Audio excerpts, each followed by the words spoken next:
محمود غزنوی وقت کا بادشاہ ہے، اس کے دل میں خیال آیا کہ میں حضرت خضر علیہ السلام سے ملاقات کرنا چاہتا ہوں۔ 4 ایسے نبی ہیں جو ابھی بھی زندہ ہیں، ان میں سے 2 نبی زمین پہ زندہ ہیں اور 2 نبی آسمانوں پہ زندہ ہیں۔ حضرت خضر علیہ السلام، حضرت الیاس علیہ السلام، حضرت ادریس اور حضرت سیدنا عیسیٰ علیہ السلام، یہ 4 نبی زندہ ہیں۔ تو محمود غزنوی کے دل میں خیال آیا کہ میں حضرت خضر علیہ السلام سے ملاقات کرنا چاہتا ہوں۔ تو اس نے لوگوں کو بلایا کہ کوئی ایسا بندہ ہے جو میری ملاقات حضرت خضر سے کروا دے۔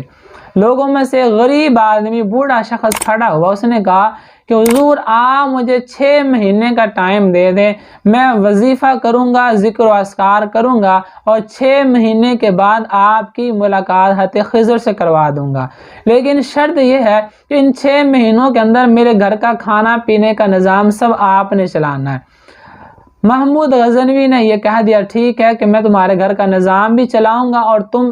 حضرت خضر علیہ السلام سے ملاقات کا انتظام کرو۔ اب وہ بوڑھا شخص ایک دریا کے کنارے چلا جاتا ہے، 6 مہینے وہاں پہ جا کے چلا کرتا ہے، وہاں پہ وظیفہ کرتا ہے۔ جب 6 مہینے پورے ہوتے ہیں، محمود غزنوی بلاتا ہے کہ ہاں بھی بتا 6 مہینے تیرے پورے ہو گئے، لہذا اب میری ملاقات حضرت خضر سے کرواؤ۔ آگے سے وہ بندہ کہتا ہے کہ اے محمود غزنوی، بادشاہ سلامت، میرے وظیفہ کرنے میں کچھ غلطی واقع ہو گئی ہے، لہذا آپ مجھے 6 مہینے کا اور ٹائم دے دیں کہ میں دوبارہ پھر وظیفہ کروں گا، پھر آپ کی ملاقات حضرت خضر سے کروا دوں گا۔ محمود غزنوی اس کو 6 مہینے کا اور ٹائم دے دیتا ہے۔ جب 1 سال پورا گزر جاتا ہے تو محمود غزنوی اس بندے کو اپنے دربار میں بلاتا ہے اور کہتا ہے ہاں بھی تمہیں 1 سال ہو گیا، اب میری ملاقات حضرت خضر سے کرواؤ۔ تو وہ بندہ آگے سے کہتا ہے کہ بادشاہ سلامت، دراصل معاملہ یہ کہ میں غریب بندہ ہوں، مجھ سے میرے گھر کا انتظام نہیں ہو رہا تھا، گھر کا نظام کھانے پینے کا نہیں چل رہا تھا، 1 سال آپ نے میرے گھر کا انتظام چلایا ہے، تو میں تو بالکل جھوٹا بندہ ہوں، میرے پاس کوئی ایسا طریقہ، کوئی ایسا وظیفہ نہیں ہے کہ میں آپ کی ملاقات حضرت خضر سے کروا سکوں، لہذا میں نے آپ سے جھوٹ بولا تھا، اب آپ جو چاہیں مجھے سزا دے سکتے ہیں۔ اب محمود غزنوی کو بڑا غصہ آتا ہے تو محمود غزنوی اپنے ایک وزیر کو کھڑا کرتا ہے، اس سے پوچھتا ہے کہ ہاں تو بتا اب اس کو کیا سزا ملنی چاہیے کہ اس نے 1 سال مجھ سے جھوٹ بولا ہے۔ تو وہ وزیر کہتا ہے کہ بادشاہ سلامت، آپ اس کی گردن اڑا دیں،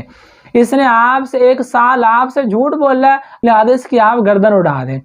محمود غزنوی ایک اور وزیر سے پوچھتا، کہتا ہے تم بتاؤ اس کی سزا کیا ہونی چاہیے؟ وہ کہتا ہے کہ بادشاہ سلامت، اگر آپ اس کی گردن اڑائیں گے تو یہ 1 منٹ میں مر جائے گا، تو اس کو سزا تو نہ ملی، تو آپ ایسا کریں اس کے اوپر کتے چھوڑیں، تاکہ کتے چھوڑیں گے اسے زیادہ تکلیف ہوگی۔ محمود غزنوی کے سامنے ایک بڑے سفید داڑھی والے بزرگ بیٹھے ہوتے ہیں، بڑے حسین و جمیل ہوتے ہیں، سفید داڑھی ہے، سفید امامہ ہے، سفید لباس ہے، وہ سامنے بیٹھے ہوتے ہیں۔ آپ اس سے پوچھتے ہیں، محمود غزنوی پوچھتا ہے کہ بابا جی آپ بتائیں ان دونوں میں سے کون ٹھیک ہے؟ بابا جی کہتے ہیں کہ یہ دونوں ہی ٹھیک ہیں، ان دونوں کی رائے ٹھیک ہے، دونوں کا مشورہ ٹھیک ہے۔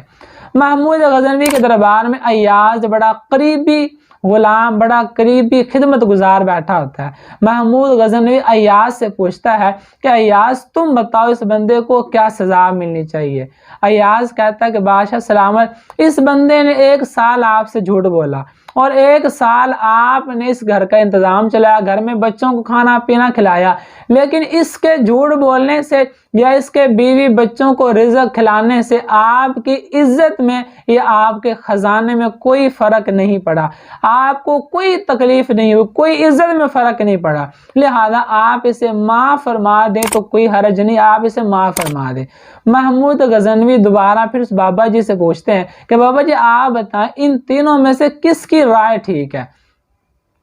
اب وہ بابا جی کہتے ہیں کہ بادشاہ سلامت، یہ تینوں کی رائے ٹھیک ہے، تینوں ہی سچ کہہ رہے ہیں۔ بادشاہ کو بڑا غصہ آتا ہے کہ یہ تینوں کس طرح ٹھیک ہو سکتے ہیں؟ کہا کہ محمود غزنوی نے کہا کہ بابا جی آپ بتائیں ہر بندے کی الگ الگ رائے ہے، تو پھر یہ تینوں کس طرح ٹھیک ہو سکتے ہیں؟ تو آگے سے وہ بابا جی فرماتے ہیں کہ بادشاہ صاحب دراصل بات یہ ہے کہ پہلا بندہ جس نے کہا تھا اس کی گردن اڑا دو، یہ کسائیوں کا کام کرتا ہے، تو یہ خود گردنیں کاٹتا ہے، اس نے مشورہ بھی وہی دے دیا۔ اور دوسرا بندہ جس نے کہا کتے چھوڑو، اس کے باپ دادا بادشاہوں کے کتے نہلایا کرتے تھے، انہیں کھانا پینا دیا کرتے تھے، تو لہذا اس نے بھی وہی مشورہ دے دیا ہے۔ اور جو تیسرا ایاز ہے یہ سید زادہ ہے، یہ حضور کی آل اولاد میں سے ہے، یہ تو کربلا میں شہید ہونے کے بعد بھی انہوں نے لوگوں کو معاف فرما دیا، انہوں نے پھر بھی غصہ نہیں کیا، تو یہ معاف کرنا یہ تو اہل بیت اطہار کا کام ہے۔ تو ایاز تو یہ تو سید زادہ ہے۔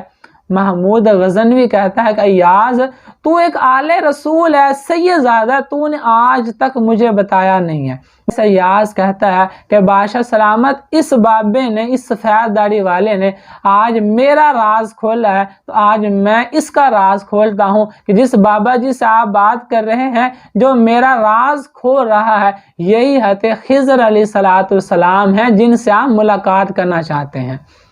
تو لہذا پتہ چلا کہ بعض اوقات ایسا ہوتا ہے کہ جس چیز کے ہم تلاش میں ہوتے ہیں وہ ہمارے سامنے ہوتی ہے لیکن بتانے والا ہمارے پاس نہیں ہوتا، لہذا کوئی بتانے والا تلاش کریں کہ جو آپ کے سامنے موجودہ چیز کو بتا سکے کہ یہ آپ کی وہی چیز ہے جس کی آپ تلاش میں